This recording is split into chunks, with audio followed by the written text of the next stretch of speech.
की तुम हो प्यारी सी मुस्कान, मुस्कान, मुस्कान, मुस्कान, मुस्कान। Hello everyone, welcome to our show Muskaan. मैं हूं सतनाम कौर और मैं हूं राज सिंह वर्मा। दोस्तों, आज का जो टॉपिक है वो न्यू ईरा से जुड़ा हुआ है, हमारी मॉडर्न वुमेन से जुड़ा हुआ है, मॉडर्न माइंडसेट से जुड़ा हुआ है। आज हम जानेंगे हमारे एक्सपर्ट से कि क्या शिफ्ट हो गया है उस समय जो था और आज क्या शिफ्ट हो गया, कि कुछ अच्छी बातें हो रही है लेकिन कहीं ना कहीं हेल्थ इश्यूज इतने क्यों बढ़ रहे हैं।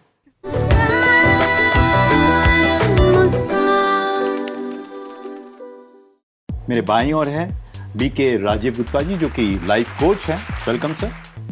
ओम शांति। We also have Bhavna Trivedi ji, जो एक होलिस्टिक एजुकेटर हैं। वेलकम। ओम शांति। And then we have Niti Singh ji, she is basically corporate trainer और इनकी बहुत अच्छी कहानी है। नमस्कार, ओम शांति। And we have Archana ji, who is an anchor and also socialist. तो चलिए एक प्यारी सी मुस्कान के साथ आज का एपिसोड स्टार्ट करते हैं, लेकिन उससे पहले इस टॉपिक से रिलेटेड एक वीडियो देखते हैं। तेजी से बदल रहे समय के साथ साथ बहुत सारी चीजें बदल रही हैं। पुरानी जीवन शैली, साइंस एंड टेक्नोलॉजी के आधार पर आधुनिकीकरण इत्यादि। लेकिन इसके साथ साथ एक और चीज बदलना बहुत आवश्यक है, और वो है हमारा माइंडसेट, स्पेशली महिलाओं के लिए। क्योंकि जब भी एक नारी अपने लाइफ में परिवर्तन लाना चाहती है तो समाज की ओर से, रिश्तेदारों की ओर से अनेक तरह के सवाल, अनेक तरह के डाउट्स उत्पन्न होते हैं, जो कि बैरियर बनते हैं वुमेन को अपनी लाइफ में एक पॉजिटिव चेंज लाने के लिए। पुरानी नेगेटिव थिंकिंग पैटर्न्स को तोड़ना बहुत आवश्यक हो जाता है और एक स्टेप आगे निकल परिवर्तन को लीड करना भी वुमेन के लिए आवश्यक है।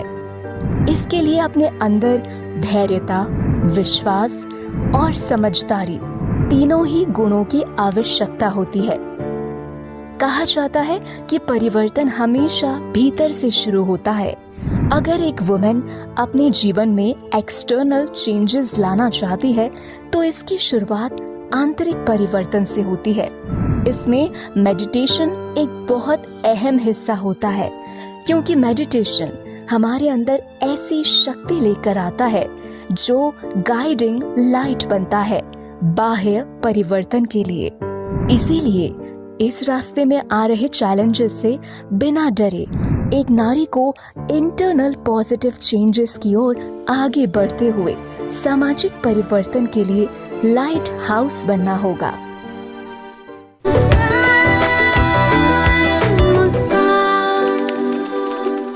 तो अर्चना जी, आपसे शुरुआत करते हैं। आप एंकर हैं और आप इसके साथ साथ सोशल वर्कर भी हैं, और आप बहुत सारे लोगों को मिलती भी होंगी। तो आप ही से शुरुआत करते हैं और जानते हैं कि एक्चुअली आप के जहन में आपको क्या लगता है कि न्यू वुमेन एरा को आप कैसे देखते हैं।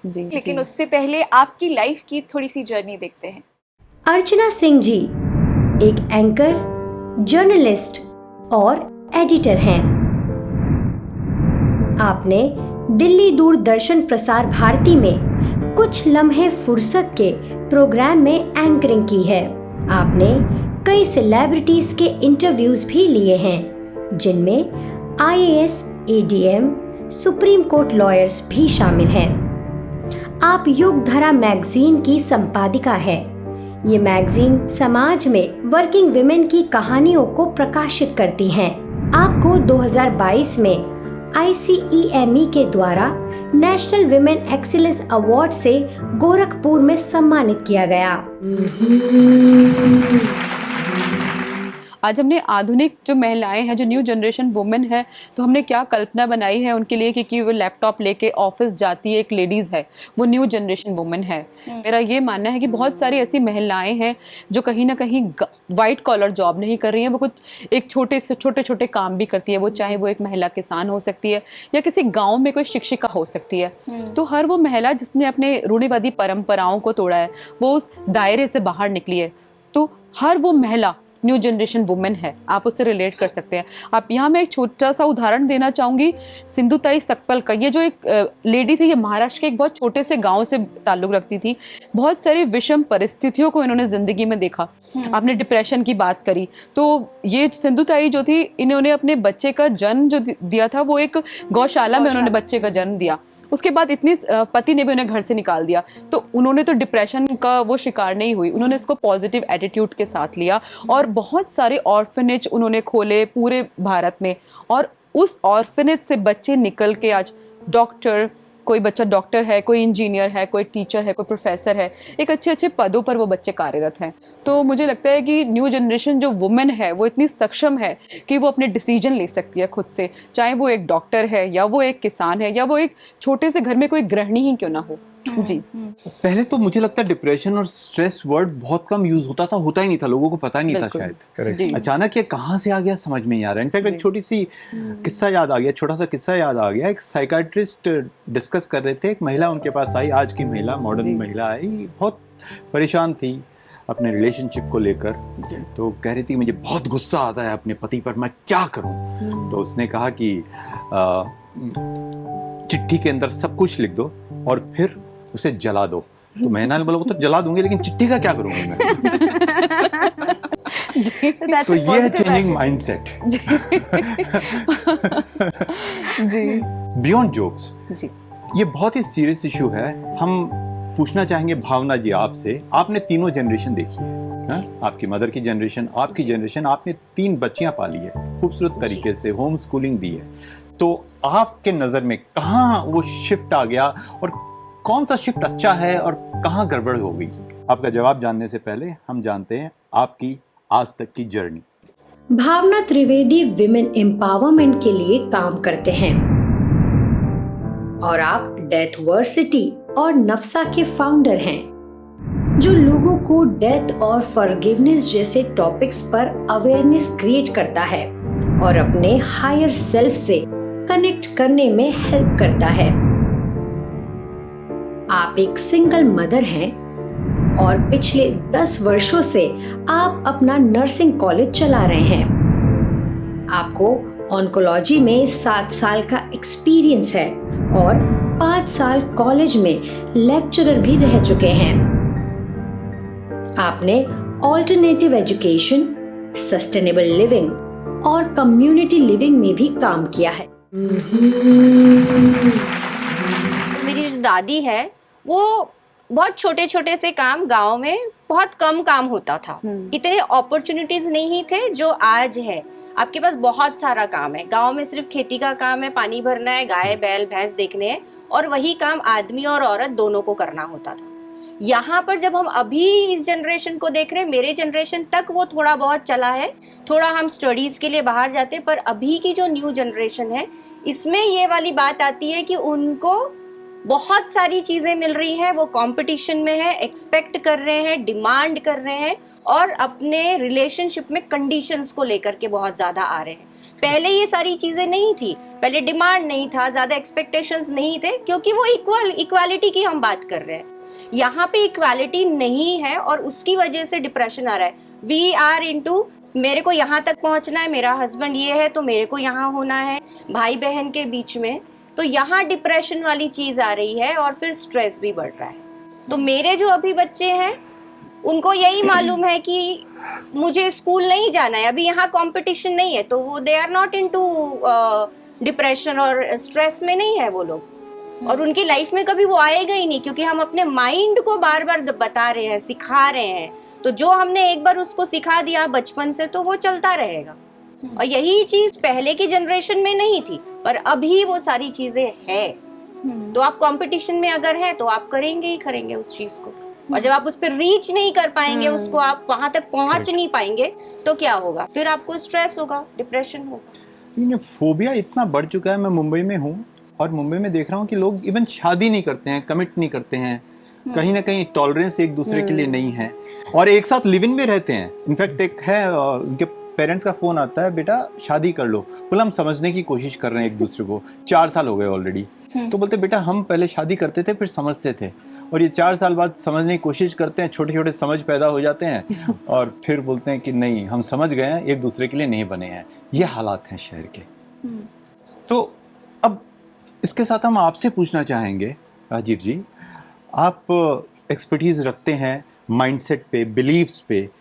ये बिलीव्स चेंज हो गया हमारा जिसकी वजह से ये हो रहा है, या फिर हमारा जो एक्सपोजर है वो कम्प्लीटली चेंज हो गया जिसकी वजह से टॉलरेंस, पेशेंस सब खत्म हो चुका है, एंड हमें सिर्फ करियर एम्बिशन दिखता है, रिलेशनशिप को मेंटेन कैसे करें वो क्वालिटीज हमारी लुप्त होती जा रही है। प्लस माइंडसेट की भी यहाँ पर अगर मैं बात करूँ, हम माइंडसेट की बात कर रहे हैं, तो एक हमने पिक्चर क्रिएट की हुई है कि एक मॉडर्न वुमेन जो है वो ऐसी ही है, वो घर नहीं संभालेगी, वो अपने करियर को ही देखेगी।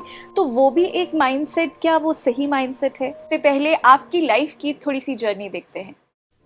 बीके राजीव एक सीनियर सॉफ्टवेयर कंसल्टेंट होने के साथ साथ एक आध्यात्मिक शोधकर्ता, गीता विद्वान और आध्यात्मिक गुरु भी हैं। ब्रह्मा कुमारी संस्थान की spark wing spiritual application research centre के अंतर्गत एक सक्रिय शोधकर्ता के रूप में इन्होंने भारत के प्राचीन इतिहास, भगवत गीता और टाइम साइकिल के विषय पर अनेक सम्मेलनों के आयोजन में अपनी महत्वपूर्ण भूमिका निभाई है। बीके राजीव समय समय पर पूरे भारत में राजयोग मेडिटेशन पर रिट्रीट आयोजित करते रहते हैं। इन्हें कुरुक्षेत्र विश्वविद्यालय और Bhandarkar oriental research institute Pune में भगवत गीता पर व्याख्यान हेतु आमंत्रित किया गया है। रामायण, महाभारत और भगवत गीता जैसे भारतीय ग्रंथों पर इन्होंने अनेक वर्षों तक गहन अध्ययन किया है। युवा वर्ग को व्यक्तिगत परामर्श के माध्यम से सकारात्मक जीवन शैली अपनाने की प्रेरणा देने में इन्हें विशेष रुचि है। वर्तमान समय बीके राजीव अपना पूरा समय समाज के हर वर्ग में आध्यात्मिक चेतना जगाने में व्यतीत करते हैं। बहुत ही अच्छा आपने प्रश्न पूछा, क्योंकि बात चल रही है माइंडसेट की। तो जब हम माइंडसेट की बात करते हैं तो mindset basically collection of beliefs और एटीट्यूड्स होता है। इसी माइंडसेट को हम हिंदी में मानसिकता भी कहते हैं। तो यूजुअली मानसिकता लोग 2 कैटेगरी में कैटेगराइज करते हैं। एक होता है फिक्स्ड माइंडसेट और दूसरा होता है ग्रोथ माइंडसेट। हाँ, जैसे जो फिक्स्ड माइंडसेट वाला जो व्यक्ति होता है, कहीं ना कहीं वो उसको आप अपॉर्चुनिटीज़ और चैलेंजेस अगर देंगे ना तो उसको रिजर्व रहना पसंद आएगा, वो फेस नहीं कर पाएगा, बहुत जल्दी गिव अप कर देगा और एंजाइटी डिप्रेशन में भी जा सकता है। उसी के ऑपोजिट अगर जो ग्रोथ माइंडसेट वाला बंदा होता है, उसके साथ अगर ये सब सारी सिचुएशन होती है, परिस्थितियाँ उसके प्रतिकूल नहीं भी हैं, अनुकूल नहीं भी हैं, उसको भी ऐसे चैलेंज लेता है और ग्रोथ के पैरामीटर में ले जाता है, ग्रोथ के फॉर्म में ले जाता है। तो इन शॉर्ट देखा जाए तो ये जो माइंडसेट की जो हम बात कर रहे हैं, मानसिकता कहीं ना कहीं हमारी बिलीफ के साथ डील कर रही है। और मुझे लग रहा है कि लोगों को कहीं ना कहीं बिलीफ के कुछ कॉमन रूल्स हैं जो हम समझ नहीं पा रहे। अगर शायद वो समझें तो हम इस जो मानसिकता की बात चल रही है उसको भी बहुत अच्छे से उसका विश्लेषण कर पाएंगे। उदाहरण के तौर पे बिलीफ वो चीज़ होती है, परसेप्शन होता है या कन्विक्शन होता है जिसको हम बहुत स्ट्रांगली कन्विंस रहते हैं कि यस दिस इज़ ट्रू। और बिलीफ के कुछ ऐसे रूल्स होते हैं कि बिलीफ वास्तव में कोई ट्रू या फॉल्स नहीं होती, लेकिन बिलीफ कितनी हेल्पफुल है या अनहेल्पफुल है, कितनी रैशनल या इरैशनल है, ऐसे मनोविज्ञान में उसको काउंट किया जाता है अगर देखा जाए तो जो बिलीफ हमको लग रहा है कि बिल्कुल सही है, अगर उसको मैंने बहुत ज़ोर से पकड़ के रखा है, होल्ड करके रखा है, तो जो मुझे सही लग रहा है ना वो गलत बिलीफ के फॉर्म में भी हो सकता है। एग्जाम्पल के तौर पे मैं देना चाहूँगा दर्शकों को, मान लीजिए कि हमें हर जगह टाइम पे पहुँचना है, पंक्चुअलिटी एक बहुत अच्छा गुण है, सफलता के लिए बहुत आवश्यक है, लेकिन एक बिलीफ को मैंने बहुत ज़ोर से पकड़ के रखा है, रिजिडिटी से पकड़ के रखा है, तो उससे क्या होगा? उससे ये होगा कि कल अगर किसी प्रोग्राम में मान लीजिए कोई व्यक्ति 5 या 10 मिनट लेट आया या वह स्वयं लेट आ गया, तो अपने आप को इतना नेगेटिव सेल्फ टॉक देगा कि वो नेगेटिव सेल्फ टॉक, जैसे हम सेल्फ टॉक करते हैं, जैसे हमारी थिंकिंग होती है, वैसे हमें फील भी होता है, वो सेल्फ टॉक ही उसे डिप्रेशन और एंजाइटी की तरफ ले जाएगा। तो सारा गेम इसके ऊपर है कि हमने बिलीफ सिस्टम को कितना जोर से पकड़ के रखा है, नंबर 1। नंबर 2, जिस बिलीफ को हमने पकड़ा है क्या वो सच में हेल्पफुल है भी कि नहीं है।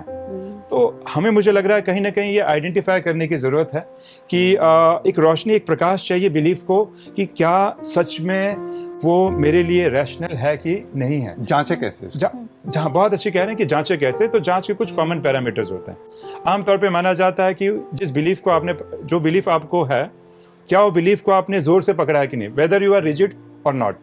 सेकेंड, आप फ्लेक्सिबल हैं कि नहीं है, क्योंकि देखिए डिटर्मिनेशन एक अलग चीज़ होती है, डिटर्मिनेशन में भी कमिटमेंट होता है, रिजिडिटी में कमिटमेंट की बात नहीं होती, उसमें हम एडजस्ट होने के लिए तैयार नहीं होते। सो ये सेकेंड पैरामीटर आ जाता है, क्या फ्लेक्सिबल है कि नहीं है। सेकेंड, क्या मेरे लक्ष्य को हासिल करने में हेल्पफुल है कि नहीं है, ये भी पैरामीटर्स होते हैं। तो ये इन पैरामीटर से हम जान सकते हैं कि मेरी जो बिलीफ है वो सच में मेरे लिए उपयोगी है कि मेरे लिए हार्मफुल है। तो ये कुछ पैरामीटर्स हैं जो इसको डिटरमाइन करते हैं। लेकिन राजीव जी, प्रॉब्लम तो यही हो रही है कि हम समय नहीं दे पाते हैं।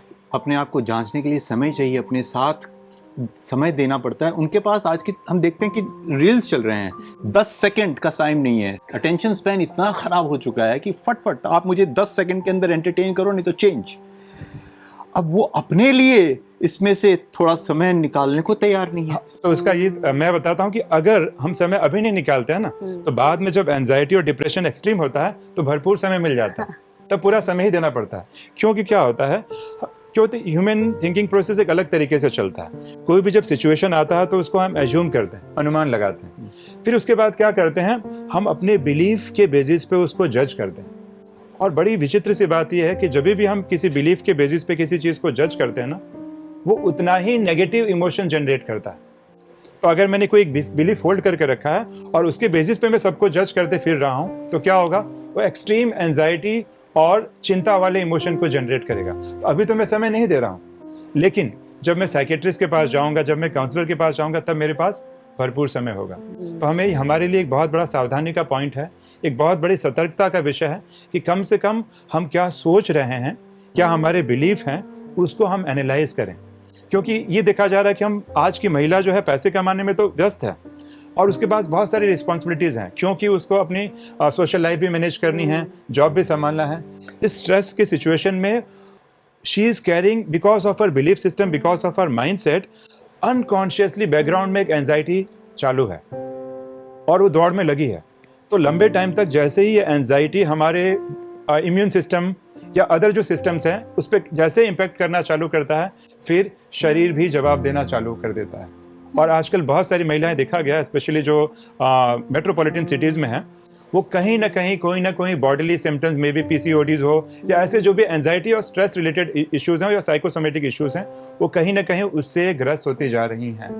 तो अगर अभी समय नहीं निकालेंगे तो उसका कॉस्ट हमें कहीं और तरीके से पे करना। तो आपके कहने का ये मतलब है कि आज जितनी भी महिलाओं को एंजाइटी, डिप्रेशन, ये सब चीज़ें जो हो रही हैं, इसके पीछे सीधा सीधा हमारा जो बिलीफ सिस्टम है, जो हमारे दिमाग में डाल दिया गया है कि हमें कम्पीट करना है, हमें दौड़ना है, हमें आगे निकलना है। तो एक करियर की दौड़ में हम दौड़ते जा रहे हैं, वो एक बिलीफ सिस्टम के साथ हम आगे चल रहे हैं। मैं समझता हूँ कि पहले एक बहुत बड़ा संसार का एक सत्य हमें ध्यान में रखना चाहिए। अगर वो समझ गए तो अब हम इन चीज़ों से बहुत अच्छे से बाहर निकल पाएंगे जो आप बता रहे हैं। और उसमें ये होता है, एक बहुत बड़ा संसार का नियम है, कोई भी परिस्थिति मेरी मनोस्थिति का कारण नहीं होती है।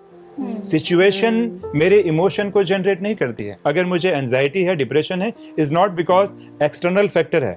एक्सटर्नल फैक्टर एक स्टिमुलस का काम करता है, लेकिन जो मैं एंजाइटी या डिप्रेशन हल्का सा भी अगर फील कर रहा हूँ, उसका कारण परिस्थिति नहीं, लेकिन उसका कारण है कि उस परिस्थिति के प्रति मेरा क्या माइंडसेट है, मेरा क्या बिलीफ है।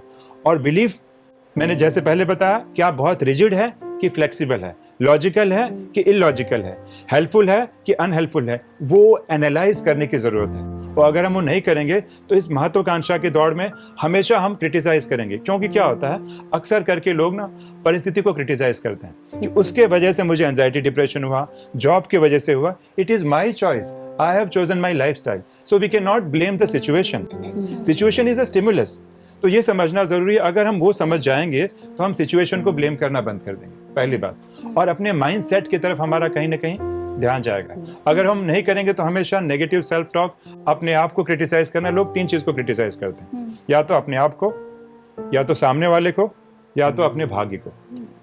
और इसी में हमारा जो है, और जैसे हम क्रिटिसिज्म करते हैं, सेल्फ टॉक करते हैं, उस टाइप की हमें फीलिंग आती है। नियम है, जैसे हम सोचेंगे वैसे हमें फील होगा, और जैसे फील होगा वैसे हम बिहेव भी करेंगे। वो हमारी बॉडी पे, हमारे जेस्चर्स पे, हर चीज पे आएगा। ये महात्मा गांधी ने भी बोला है कि मनुष्य अपने विचारों से निर्मित एक प्राणी है, वो जो सोचता है वही बन जाता है। जी बिल्कुल। और यहाँ पे तो आश्चर्य की बात है कि सारी चीजें ऑटोमेटिकली चल रही है, सबकॉन्शियसली, क्योंकि हमारे बिलीफ या माइंडसेट, उसका बहुत सारा हिस्सा सबकॉन्शियस में भी होता है। So we are not aware कि दो मैं एक बहुत बड़े लक्ष्य के लिए मैं अग्रसर हूँ, पर मेरे बैकग्राउंड में कुछ ना कुछ प्रोसेसिंग चल रहा है। इसीलिए महिलाएं आम तौर पे हम देखते हैं काउंसलिंग के दरमियान पाती हैं कि दो उनको मॉनिटरी गेन्स हैं, सक्सेस भी मिल रहा है, बट अंदर जो कहीं ना कहीं एक इनर वैक्यूम, खालीपन, असंतुष्टता बनी हुई है, और हमेशा कहते हैं कि बस मुझे ये सब छोड़ के भागना है। They are always running. Problem ये है कि जो इमोशन जनरेट हो रहा है एंजाइटी या डिप्रेशन का, एक होता है कि उसे एक्नॉलेज करना कि yes I am feeling anxious, they are not even acknowledging उस इमोशन को वो सप्रेस कर रही हैं या डाइवर्ट कर रही हैं। और डाइवर्जन का ही टेक्निक जो आपने बताया, रील्स, यूट्यूब पे वीडियोस, तो दे आर डूइंग डिस्ट्रैक्शंस और diversion, they are not addressing the actual emotion that they are feeling. सबसे बड़ी बात यह कि जितना ये हम प्रेशर ले रहे हैं, उतना इनर वैल्यूज हमारी कम भी हो रही है साथ साथ। बिल्कुल बिल्कुल। तो हम आपसे पूछना चाहेंगे निधि जी, आप एक कॉर्पोरेट ट्रेनर हैं, आपके पास इस तरह की महिलाएं आती होंगी जी। How do you deal with them? कैसे आप इस मुद्दे को सुलझाती हैं? आपका जवाब जानने से पहले हम जानते हैं आपकी आज तक की जर्नी। नीति सिंह एक corporate trainer, motivational speaker, educationalist और सफल एंटरप्रेन्योर हैं। आपने इंदौर के प्रसिद्ध स्कूल्स, कॉलेजेस और कॉर्पोरेट कंपनीज में मोटिवेशनल लेक्चर्स, सेमिनार्स और ट्रेनिंग वर्कशॉप भी कंडक्ट किए हैं। वर्तमान में आप मध्य प्रदेश के एक प्राइवेट लिमिटेड कंपनी में वास्तुकला कंसल्टेंट की एग्जीक्यूटिव डायरेक्टर हैं। आपको विमेन अचीवर्स अवार्ड से सम्मानित किया गया है। नीति जी ने 2021 Indo Russia friendship car rally में इंडिया को रिप्रेजेंट किया।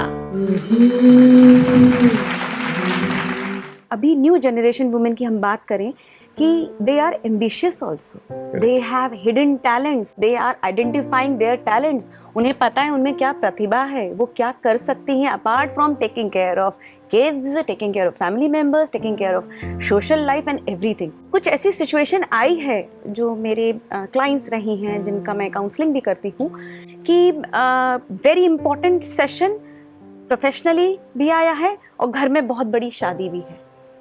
फिर उसमें हम क्या चूज करें? तो नॉर्मली हम क्या एक्सपेक्ट करते हैं, फैमिली वाले भी और समाज भी, नहीं घर की शादी वो प्रायोरिटी है, family is the priority for any women on this earth. मुझे मालूम है, being a women I know कि मेरे लिए भी प्रायोरिटी मेरी फैमिली ही है। लेकिन ये माइंडसेट शिफ्ट हो रहा है। ये कैसे हो रहा है?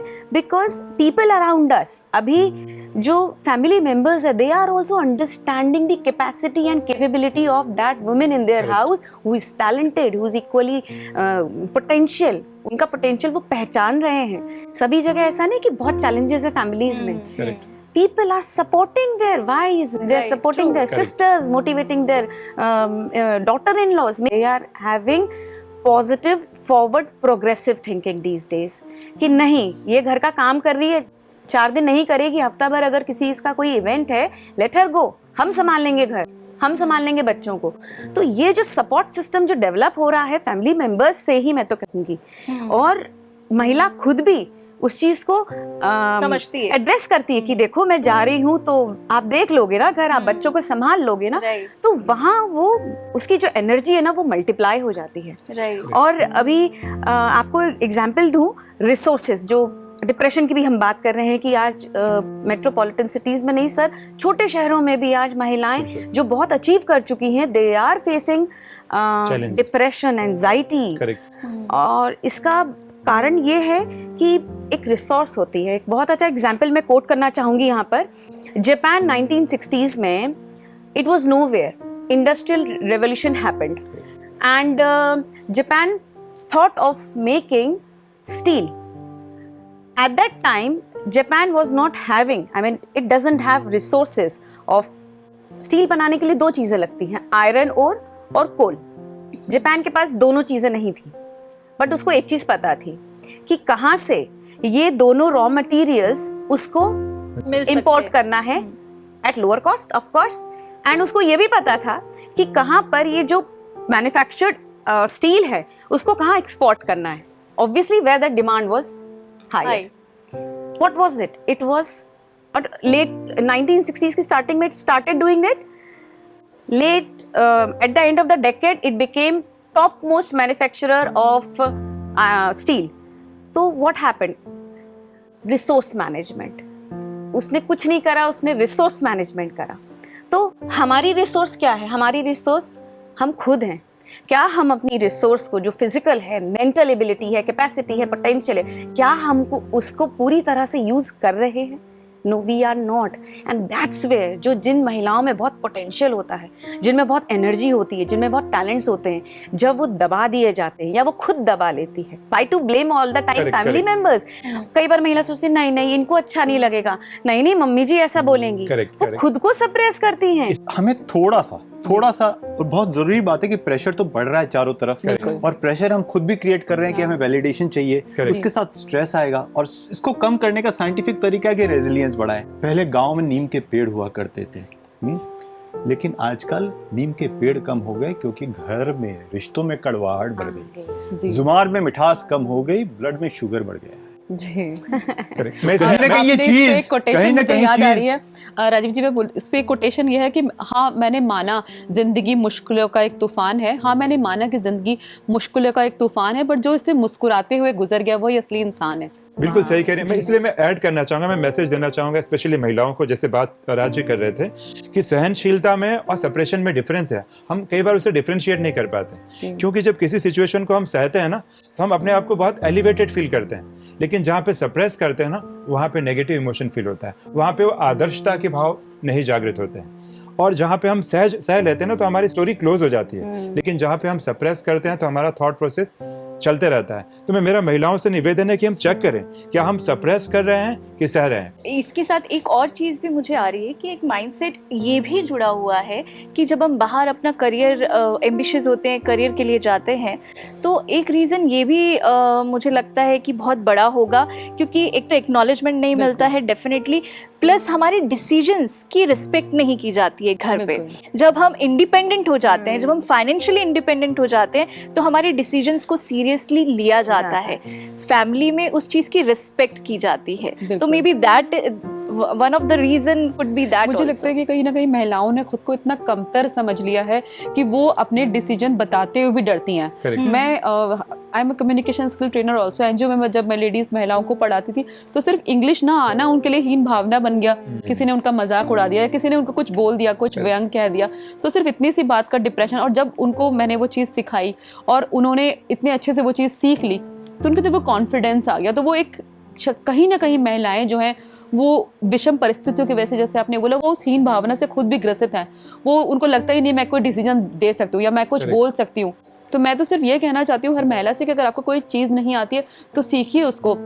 मोबाइल चलाना नहीं आता है तो सीखिए, लैपटॉप चलाना नहीं आता है तो सीखिए, आप आगे तो बढ़िए। आप सीखने व्हेन द एक इंग्लिश में उसकी कोटेशन भी है, if the student is there teacher appears. आपके अंदर वो सीखने का जज्बा होगा। जी, अब्दुल कलाम जी ने ये चीज बोली है, कंटिन्यूअसली एक्वायरिंग नॉलेज। ये जब तक आप इस प्लैनेट पे हैं, जब तक आप इस धरती पे हैं, कुछ ना कुछ सीखते रहिए। बहुत इंपॉर्टेंट पॉइंट है अर्चना जी, बिकॉज हमारी स्किल्स हमें नहीं मालूम है कि हमारी लाइफ में आगे क्या सिचुएशन आने वाली है, कि अभी सब अच्छा चल रहा है, आगे नहीं चला, तो कोई भी स्किल कहीं भी हमें काम आ सकता है। तो life time journey is a learning thing. बिल्कुल। और पर एक मैं बोलना चाहूंगी, इसी आपका कंटिन्यू करूंगी इसी पॉइंट को, कि हम when there is a student teacher appears, हम बोल रहे हैं ना कि महिलाएं हिचकिचाती हैं अपने सपनों को बताने में या ये बोलने में कि मुझे घर के अलावा मुझे ये भी करना है। उसका एक और कारण है हिचकिचाना तो है ही, पर कहीं ना कहीं वो अपना कंफर्ट जोन भी नहीं छोड़ना चाहती। Correct. I am sorry to all the women, I respect you with all due respect, लेकिन कहीं ना कहीं आप कंफर्ट जोन छोड़ना ही नहीं चाहते हो। आप खुद प्रिजनर बन गए हो कि नहीं नहीं मुझे घर का ही ध्यान रखना है, सब तो मिल मेरा रहा है। सिर्फ काम मेरे बच्चे फोकस है, नहीं नहीं मैं अगर बच्चों पे ध्यान नहीं दूंगी तो मैं कुछ कर नहीं पाऊंगी। एग्जाम्पल दिया भी, अभिनेत्री सोनाली कुलकर्णी ने बोला है कि women in India they are lazy. उन्होंने इसलिए बोला है कि शादी करनी है ऐसे व्यक्ति से जो अच्छा कमाता हो, क्योंकि ऐसे खुद इतने सक्षम बने कि आप अच्छा कमाएं। तो वो सक्षम, वो आपने बहुत अच्छा एग्जाम्पल इसका दिया। हम कंफर्ट जोन से बाहर नहीं निकलना चाहते और हम ब्लेम चालू कर देते हैं, नहीं इनको अच्छा नहीं लगेगा, ठीक है अग्रीड, लेकिन आप छोटे छोटे स्टेप्स लो। हम नहीं बोल रहे कि आप रिबेलियन बन जाओ कि अरे घर का काम मेड रख लेंगे, ऐसा भी नहीं करना है। अपने छोटे छोटे स्टेप्स उठाएं, थोड़ा थोड़ा टाइम निकालें। आपको जब लग रहा है, मैं अपना एग्जांपल इसलिए कोट करना चाहूंगी क्योंकि मैंने ऐसे ही अपने माइंड को यूज करा, बिकॉज 5 साल का मेरा गैप हो गया क्योंकि बेटा हुआ, उसको कुछ मेडिकली वो उसको बहुत इलनेस होता था, तो कुछ ना कुछ कारण मैं अपना कंटिन्यू नहीं कर पाई, अपना मेरा ब्रेक लग गया। पर जैसे ही मेरी सेकेंड चाइल्ड हुई, आई स्टार्टेड टेकिंग क्लासेस। घर में ही मैंने परमिशन लिया मेरे फादर इन लॉ से कि डैडी आई वांट टू एक इंस्टीट्यूट में बनाना चाहती हूँ जहाँ मैं बच्चों के लिए एक्टिविटीज भी करूँ और एकेडमिक्स भी करूँ। बच्चों के लिए करना बेटा करो, बिल्कुल करो।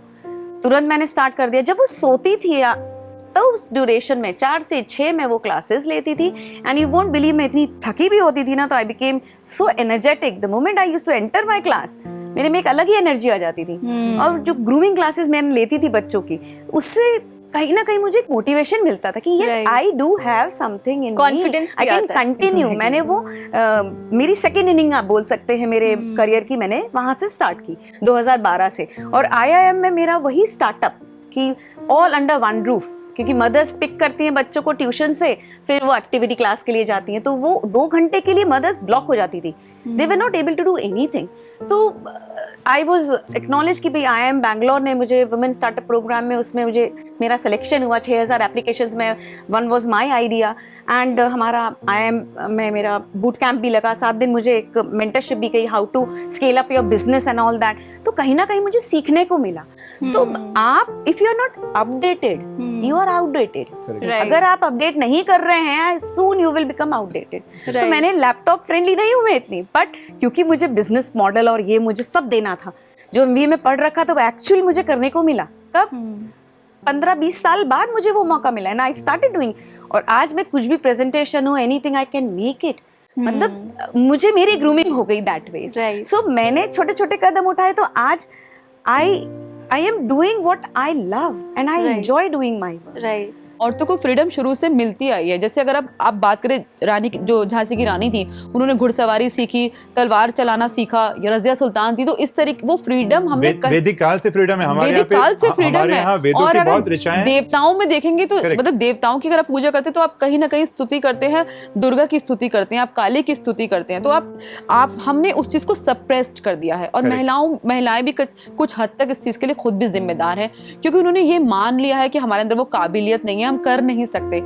खुद का माइंडसेट उन्हें चेंज करने की जरूरत है। मैं अपने आप को, मैं दूसरे को तभी बदल सकती हूँ जब मैं खुद को बदल सकती हूँ। जैसे कहते भी ना, स्वतः परिवर्तन से सृष्टि परिवर्तन होता है। तो जब मैं खुद का माइंडसेट बदल सकती हूँ तो मैं लोगों का भी बदल सकती हूँ। बिल्कुल सही कहा अर्चना जी। इनफैक्ट मुझे बहुत खुशी हो रही है ये एपिसोड के इस भाग पर, जहाँ पे हमने रियलाइज किया है कि ये शिफ्ट जो माइंडसेट हुआ है वापस शिफ्ट हो सकता है, बड़ा पॉजिटिव है। और it's very simple, very easy and can be done very gracefully. क्रांति की जरूरत नहीं है, बहुत ग्रेसफुली किया जा सकता है, समझ के साथ। कहीं ना कहीं हमें 2-3 चीजें ध्यान देना पड़ेगा। पहला, मेरा जो बिलीफ है उसको पहले चेक करना बहुत जरूरी है, आइडेंटिफाई करना जरूरी है, क्या ये अप्रोप्रिएट है कि नहीं है, नंबर 1।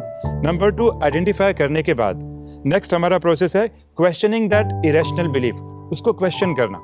और क्वेश्चन करने के बाद कोई ना कोई एक असर्टिव या पॉजिटिव, जो कह सकते हैं असर्टिव बिलीफ, पॉजिटिव बिलीफ उसके बदले रिप्लेस करना। ये तो हुई थिंकिंग लेवल पे। लेकिन क्योंकि हमारी बिलीफ सबकॉन्शियस लेवल पे काम कर रही है, तो केवल अवेयरनेस से काम नहीं चलेगा। इसके लिए अच्छा खासा पेशेंस भी चाहिए और इसके लिए सहनशीलता भी चाहिए। जैसे हम बात कर रहे थे कि लोग सहते नहीं हैं, सप्रेस कर लेते हैं, और हम दूसरों को अप्रिशिएशन के लिए वेट कर रहे हैं कि दूसरे हमें अप्रिशिएट करें। तो अगर हमारा कॉन्फिडेंस लेवल बहुत स्ट्रांग है तो अप्रिशिएशन की ज़रूरत नहीं है। अगर मेरे अंदर सहनशीलता है तो सप्रेशन की ज़रूरत नहीं है। तो अप्रिशिएशन के बदले कॉन्फिडेंस, सहनशीलता, ये गुण हमारे में तब आएंगे जब कहीं ना कहीं हम अपने जीवन में मेडिटेशन या ध्यान को भी उतना ही महत्व देंगे। तो हम दोनों लेवल पे एफर्ट करें, कॉन्शियस लेवल पे आइडेंटिफाई करें, क्वेश्चन करें और उस बिलीफ को रिप्लेस करें, और सब कॉन्शियस लेवल के लिए मेडिटेशन से अपनी धैर्यता की, सहनशीलता की और सेल्फ कॉन्फिडेंस की अगर हम शक्ति बढ़ा देंगे तो किसी की, मैं समझता हूँ, अप्रिशिएशन की कोई आवश्यकता नहीं है।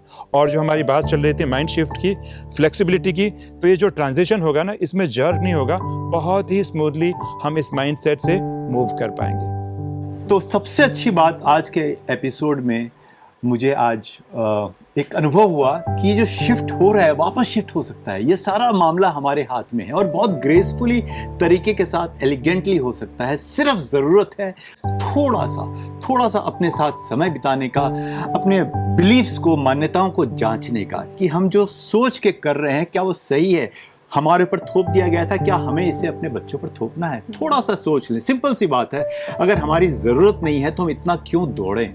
अगर हमारी ज़रूरत पूरी हो रही है इतने से, तो हम इतने के लिए बैलेंस करके भी चल सकते हैं ना, वो समय अपने परिवार को दे सकते हैं। तो थोड़ा सा हर चीज़ सोचेंगे तो उसका समाधान निकलेगा। और जब न्यू जनरेशन वुमेन की जब हम बात करते हैं तो हम उसको सिर्फ बाहरी सक्सेस पे ना तोलें। इससे बेहतर है कि हम अपने आप की पहले इनर क्वालिटीज़ को भी देखें और सबसे पहले अपने आप को एक संतुलन में लेकर आएँ। जब खुद को एक संतुलन में हम रखेंगे तो हम अपने परिवार को भी संतुलित रख पाएंगे और हम एक अच्छा माहौल भी क्रिएट कर पाएंगे जहाँ भी हम जाएंगे। तो इसी खूबसूरत विचार के साथ मुझे लगता है आज हमें इस एपिसोड को विराम देना चाहिए। फिर मिलेंगे अगली कड़ी में। नमस्कार।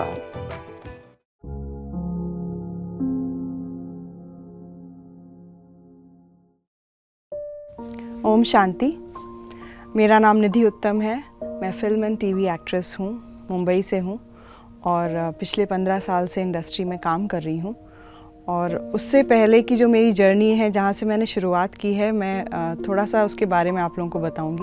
मैं एक छोटे शहर कानपुर से हूँ और एक किसानों के परिवार से जुड़ी हुई हूँ।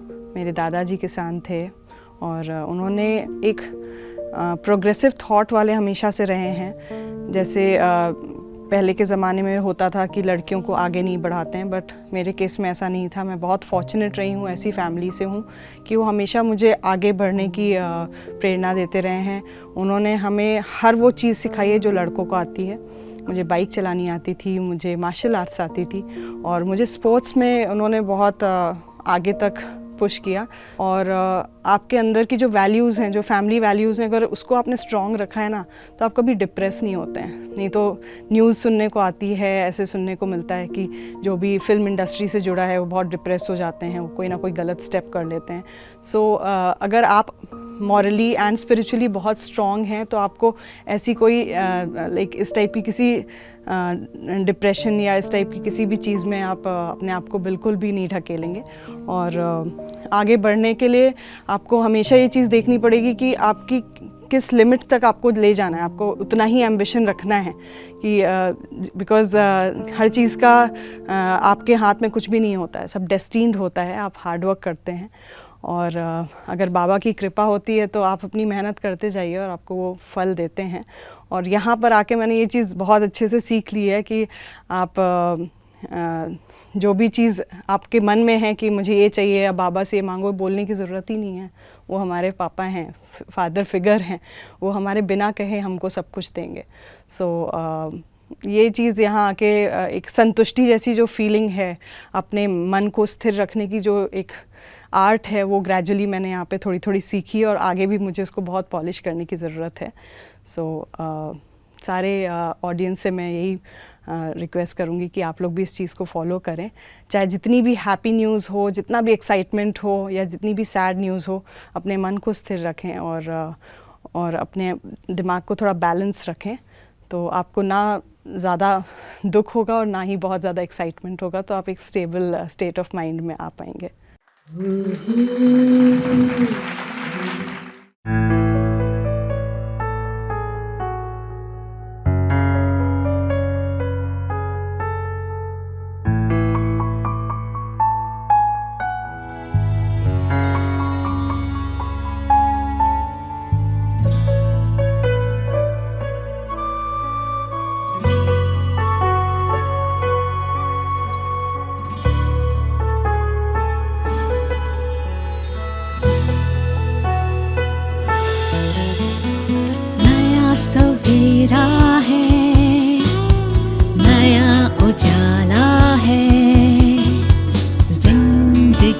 जीने का एक नया तराना है, नई कहानी है, नई जुबानी है, नई सुनहरी सोच की एक नई निशानी है, नया सवेरा है।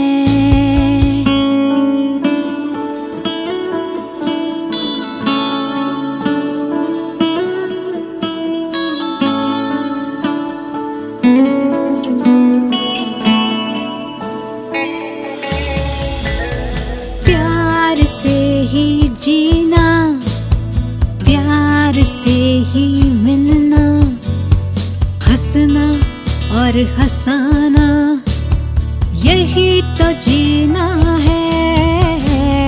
प्यार से ही जीना, प्यार से ही मिलना, हंसना और हंसाना, यही तो जीना